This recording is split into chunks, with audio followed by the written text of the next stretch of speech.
Have you ever stopped and wondered what happens when the person who always had to stay in control suddenly realizes they are not controlling anything anymore?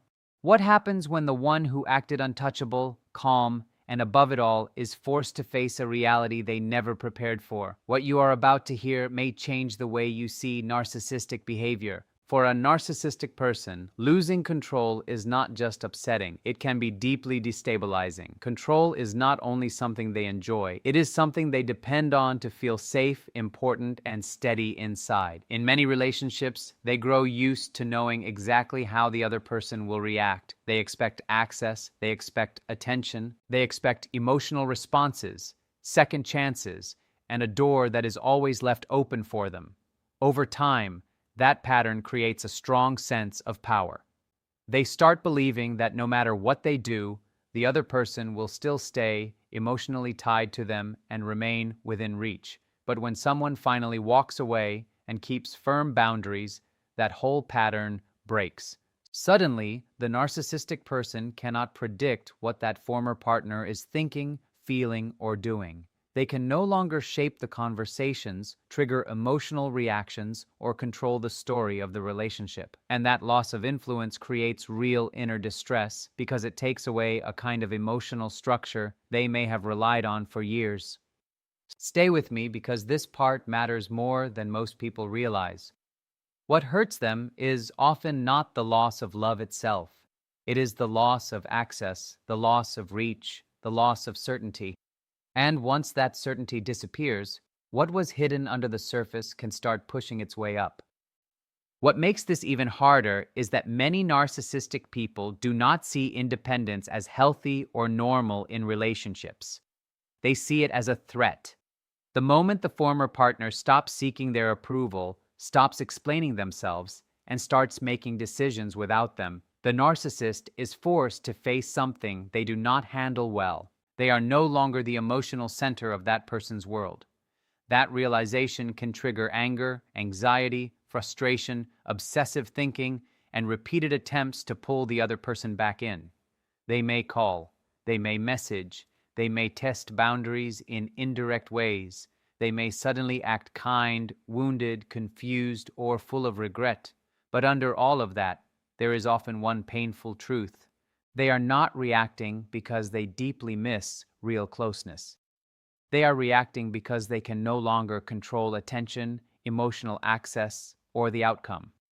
That loss of control can expose insecurities that had been hidden under a carefully built image of confidence and superiority. And here is the deeper part. Their identity often depends heavily on outside validation. On the surface, they may look self-assured, certain, even powerful. But much of that image is often held together by the reactions of other people. Praise tells them they matter. Admiration tells them they are special. Attention tells them they are still powerful. Even emotional reactions, including pain and anger from others, can serve as proof that they still have impact. They do not always carry a stable sense of worth inside themselves, so they keep needing other people to reflect that worth back to them.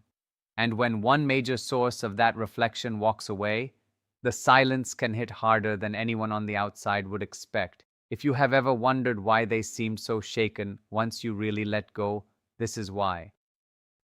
That need for outside validation can reach into almost every part of their life. In relationships, they may crave constant reassurance, admiration, and emotional investment. In public, they may become very focused on appearance, status, success, achievement, and the image they project. Even small criticism can feel far bigger to them than it looks to other people, because it threatens the version of themselves they work so hard to protect. Positive attention helps hold that image together. Rejection, indifference, or the loss of admiration can create serious emotional discomfort.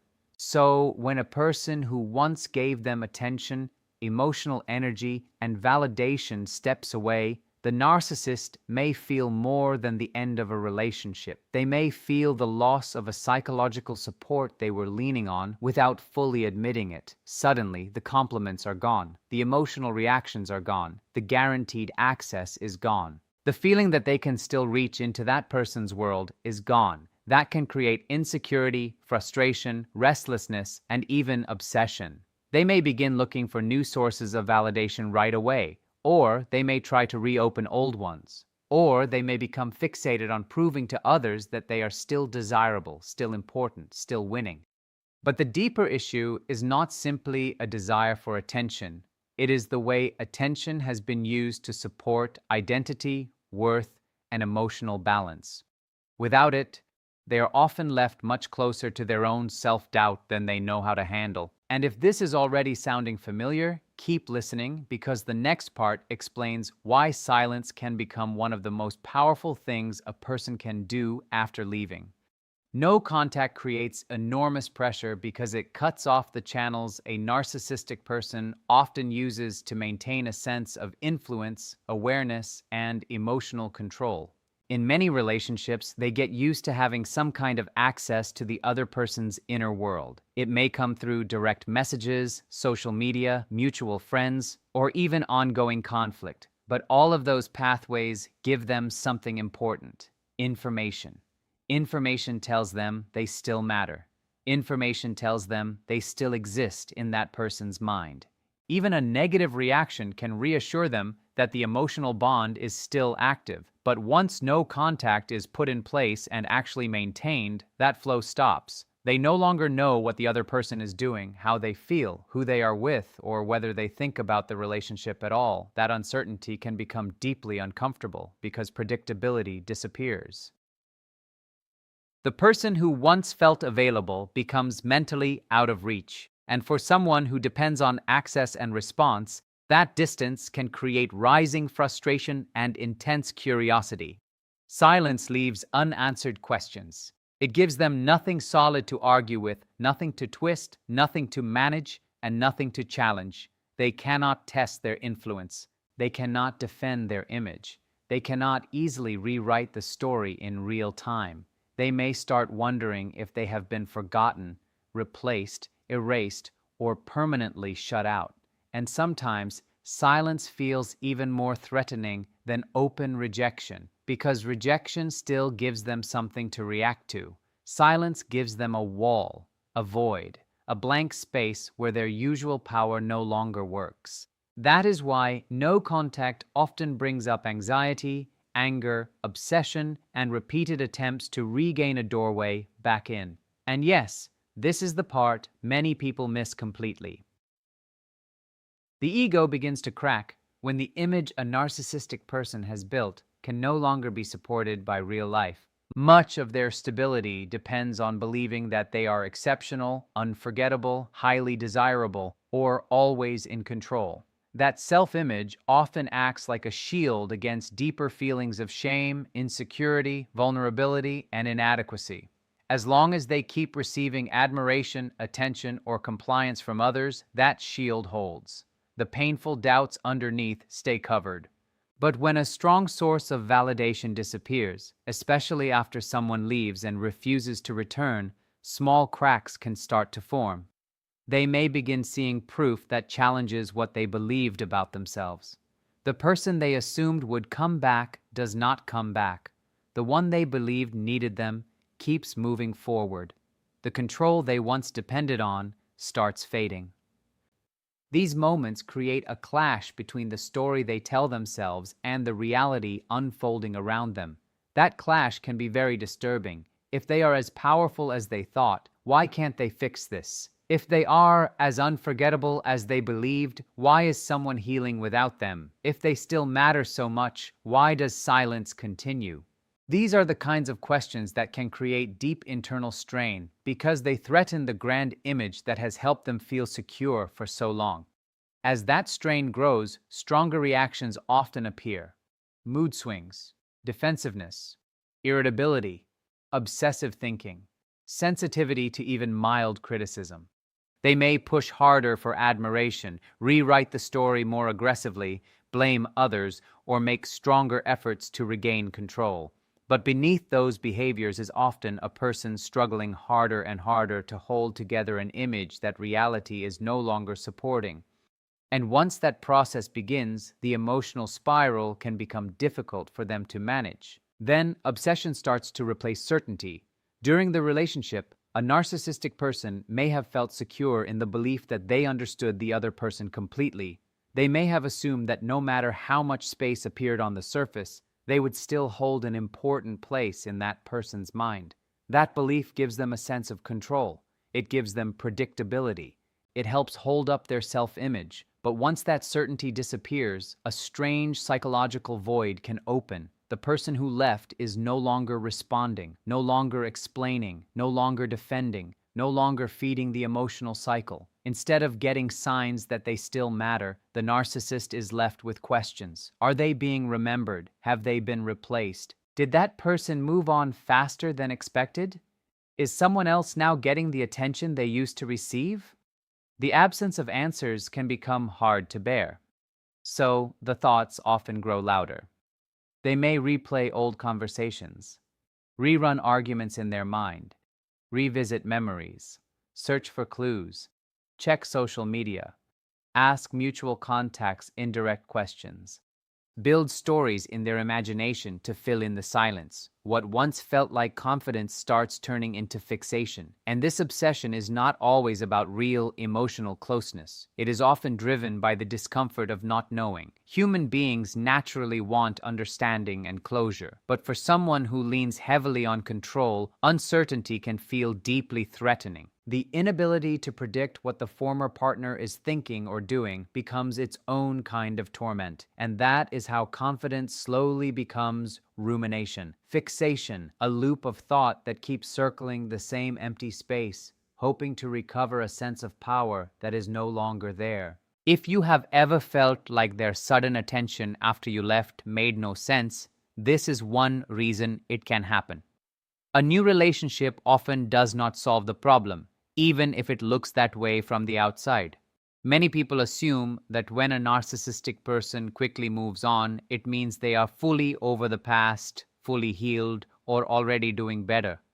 But very often, the new person is not a true resolution. They are a temporary source of relief. In the beginning, a new partner may offer admiration, excitement, emotional investment, and fresh attention. That can feel powerful to the narcissist. It helps restore the feeling of being wanted. It brings back the emotional fuel they felt they had lost. The new attention reassures them that they are still desirable. The admiration supports their image. The novelty distracts them from insecurity, rejection, and discomfort. For a while, it can make everything appear smooth again, but the deeper needs underneath usually do not change. The need for constant validation remains. The fear of losing control remains. The sensitivity to criticism remains. The dependence on outside approval remains. A new face cannot erase old inner wounds. And once the early excitement fades, the new partner stops feeling like a mirror and starts feeling like a real human being. Differences show up, boundaries appear, expectations grow, imperfections become visible. And when that happens, the same insecurities from past relationships can return. The narcissist may begin wanting more reassurance, more admiration, and more proof of importance. They may become dissatisfied. They may feel threatened when the new partner is no longer endlessly focused on them. The replacement was supposed to remove the discomfort, but it only covered it for a short time. Because when the deeper emotional issues are still there, new attention can only distract for so long. And once that distraction weakens, the emptiness beneath it can return with force. Anger and desperation often rise together, and that combination can create some of the most confusing behavior to watch. Both emotions usually grow from the same root: the loss of control, validation, and certainty. When a narcissistic person realizes that someone they once influenced is no longer reacting in the expected way, frustration can build fast. Reality is no longer obeying the script they had in mind. That fuels anger. At the same time, another feeling can grow underneath it: desperation.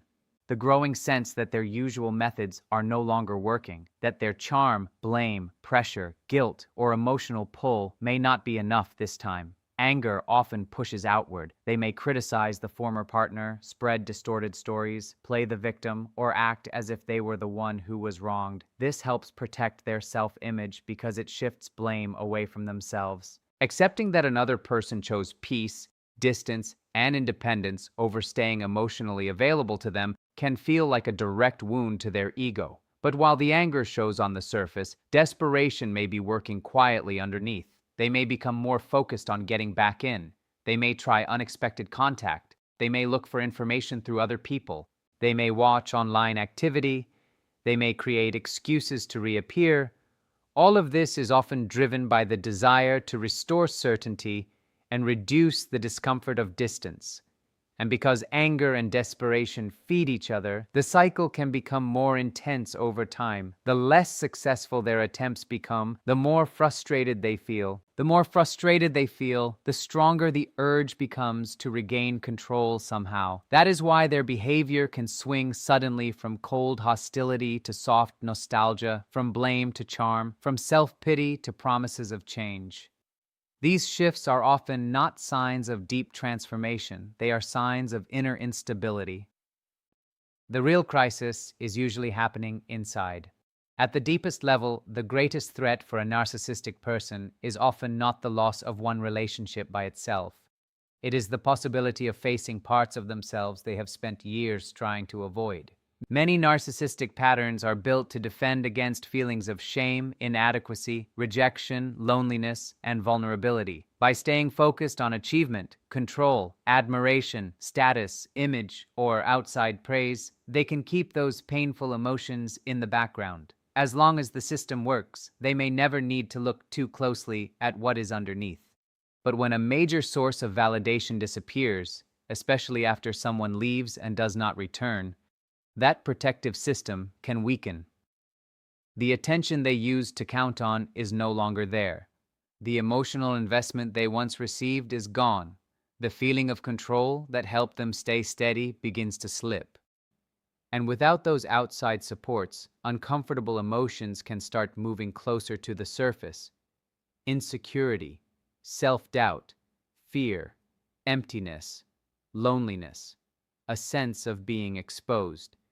This is what makes the crisis so difficult. It cannot be fully solved by getting another person, more praise, more attention, or another quick win. Those things may bring short relief, but they do not heal the deeper wounds. So the person may keep searching outside themselves for an answer that is actually inside, and that creates intense inner tension.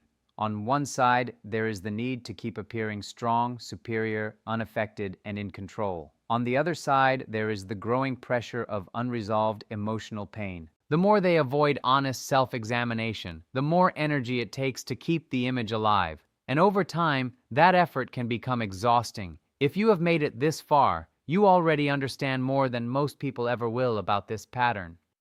What looks like a breaking point from the outside is often the moment when old strategies stop working.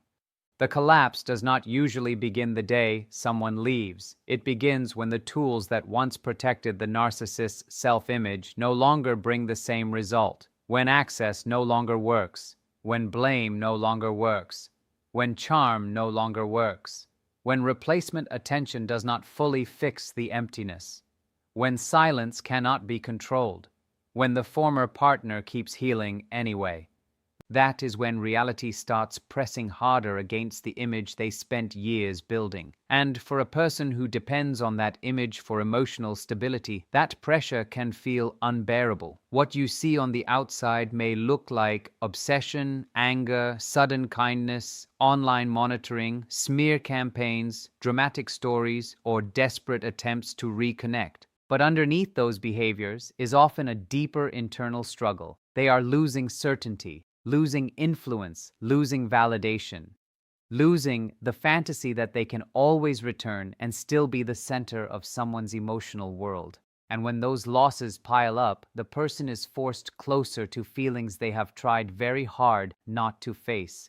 This does not mean every narcissistic person will change. It does not mean insight automatically appears. And it does not mean the one who left should go back, explain more, or try to save them from their own collapse. In many cases, the most powerful thing is still distance, still silence, still boundaries. Because the more clearly reality stands in front of them, the less room there is for illusion. And that can be one of the few moments when the truth becomes impossible for them to completely avoid.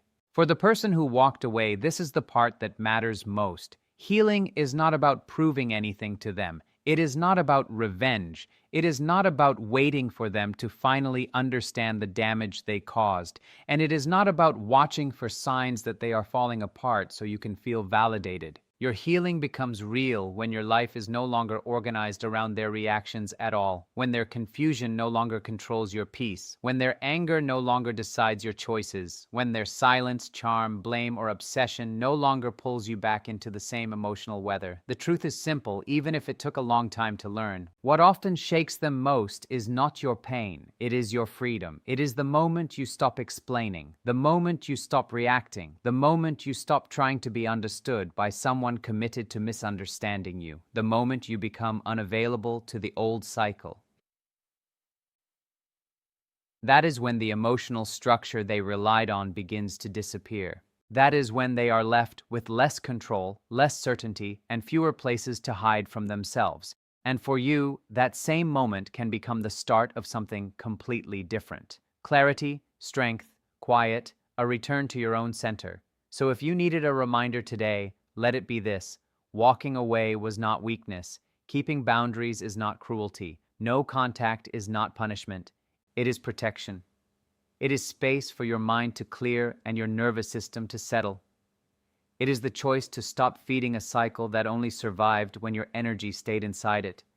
And once you understand that, you stop waiting for their collapse to mean something, because your real victory is not what happens to them after you leave. Your real victory is what becomes possible for you.